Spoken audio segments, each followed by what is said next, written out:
Qees Abbabbaa Gabrasillaasee yookaan Abbabbaa Qeegaa jedhamu. Umuriin isaanii immoo waggaa 107dha. Godina Baalee keessatti waldoota kiristaanaa 103 dhaabaniiru.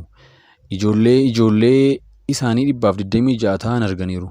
Bara moototaa jalqabee wangeela barsiisuu kan eegalan yoo ta'u, bara mootummaa Dargii keessa wangeela kana dhiisi jedhamnaan diduu isaarraa kan ka'e aarsaa gurguddaa kaffalaa ture. Galgala warra isaan reeban maatii aangawoota mana hidhaa kan ta'an hafuura hamaan waan rakkachaa turaniif akka isaan tajaajilu gaafatamanii reebamuu isaanii homaatti utuu hin lakkaa'in harka isaanii irra kaa'uun hafuura hamaa maqaa Yesuusiin keessaa baasuun isaan tajaajilaa turani. Gooftaan galata haa fudhatu. Aangawoonni Dargii isaan reebaa turan amma jaarsolii waldaa ta'anii jiru. Hiriyoonni isaanii amma baay'inaan hin jirani. Tokko isaaniif iyyuu akka hin boonyee dubbatu. Sababni isaas dubbiin Waaqayyoo hin booyinaa fuula keessan hin gurraacheessin waan jedhuuf amma jaalalli durii qabbanaa'eera tarii jalqabbii bara dhumaa ta'uu mala. Kanaafuu jaalala keenya isa duriitti haa deebinuu jedhu. Waaqayyo jaalala keenya duriitti nu haa deebisu jechaa nama Waaqayyoo kana immoo gooftaan ammallee dachaa daddabalee isin haa eebbisuu jenna. Obboleettiin keenya kan isin suuraa irratti ishee argaa jirtan kun Obsee jedhamti. Biyya namni afaan ishee hin dhageenyee fi namoonni kaan immoo uummata naannoo kibbaa yookaan Oomoo kibbaatti argaman keessaa akka bineensaatti ilaalanii sodaatan bira deemuun misiraachoo wangeelaa lallabuun beekamti. Namoota hedduu ta'anitti misiraachoo wangeelaa lallabuun gooftaa Yesuusitti amananii du'a bara baraa jalaa akka miliqaniif sababa taateetti. Ammas ittuma jirti. Uummata magaalaa ganamaa fi galgala dhugaa wangeelaa utuu dhaga'anii amanuu diduun mataa jabaatan caalaa uummata garaa qulqulluu qabu bira deemanii misiraachoo wangeelaa kana lallabuun lubbuun hedduu ta'an du'a bara baraa jalaa gaafa oolu arguu caalaa kan nama gammachiisu hin jiru. Amantoonni obboleettii kana ishee fakkaatan maraaf kadhadhaa. Ammallee Waaqayyoo dachaa ishee haa eebbisuu jenna. Pirezidaantiin Hangaarii gooftaa Yesuusitti amanan. Waaqayyo nama hundaa gaafa uumuu sababa mataasaa qaba. Namni asii gaditti argatan kun kan harkaa fi miila hin qabne Nick Vujicic jedhama. Biyya Awustiraaliyaatti dhalatee gaafuma dhalatu harmeen isaa gaafa deessu akka inni harkaa fi miila hin qabne yeroo argitu dhiitee kun mucaa koo miti na biraa fuudhaa jettee ture. Namni kunis harkaa fi miila dhabuu isaatiin ofitti gadduun si'a hedduu of ajjeesuuf yaalee ture. Haa ta'u malee booda keessa garuu Waaqayyo gaarummaaf akka godhe isa uume wangeela dubbisuun isaaf galaa deeme.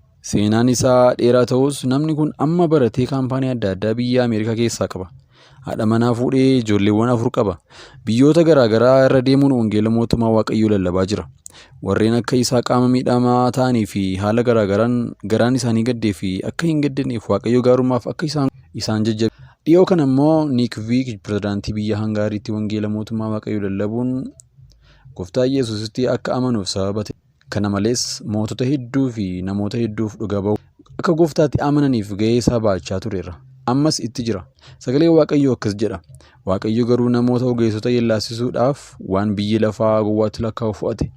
Waaqayyo jaboo yellaasisuudhaaf waan biyyi lafaa dadhabaatti lakkaa'u fo'ate. Tokkoffaa Qorontos 1:27. Kanaafuu atillee of hin tuffatiin karaa kee Waaqayyo hojii hojjetu qabaati. Dhaamsa tajaajiltoota yookaan raajotaaf darbe. Lallabaa aduu gadi dhiisaa. Waa'ee bara dhumaa barsiisaa. Lubbuu oolchuu irratti xiyyeeffadhaa. Gurgurtaa garaagaraa dhiisaa. Kennaa keessan adda baafadhaa. Waan gurratti tolu qofaa hin dubbatinaa. Waa'ee dhufaatii Yesuus lallabaa. Of tuulummaa dhiisaa. Tajaajila faayidaa irraa bilisa ta'e tajaajilaa. Nama seexanni keessa hin jirre humnaan qabdanii ni yiitiisinaa. Tajaajila koppii peestiin tajaajilinaa. Gamoo bareedaa ijaaruu irra lubbuu ijaaraa. Faashinii hordofuu dhiisaa. Yeroo seexanni iyyuu dhuga ba'umsa seexanaa nun dhaggeeffachiisinaa. Maqaa namaa balleessuu dhiisaa. Fakkeenyaaf budaa qorichaan hojjeta jechuun nama walitti buusuu dhiisaa. Qulqullummaa keessan eeggadhaa. Haala ilaaluun hin dubbatinaa. Sagalee Waaqayyoo baradhaa. Yeroo kadhannaa qabaadhaa. Ayyaana tola isiniif kennametti horiitti hin jijjiirinaa. Maayikii qabatanii mana suuraa hin deeminaa. Waan Waaqayyo isinitti hin dubbanne hin dubbatinaa. Nama kabaluu dhiituu dhiisaa. Seexanni kabaluun hin baatu. Namoota yaada isiniif kennan hin arrabsinaa. Suuraa keessan otoo hin taane sagalee Waaqayyoo poost godhaa. Dirqamaan maallaqa fidaa hin jedhin. Waaqayyoonis sodaa. Shamarran hin gooyyomsinaa. Soba hin dubbatinaa. Isinis raajonni keenya warri ergaa Waaqayyoo baattan yaada kenname kana keessatti of ilaalaatii of sirreessaan dhaamsa kooti. Hordoftoota YouTube channel Boonsaa Addisuu Guutee ergaa kana kanan walitti isiniif qabee Facebook page Taaddeex Tube jedhamu irraati isin barsiisa jedhee kanan yaadedha. Nagaaf jaalalli Waaqayyoo bakka jirtan hundumaatti isiniif haa baay'atu.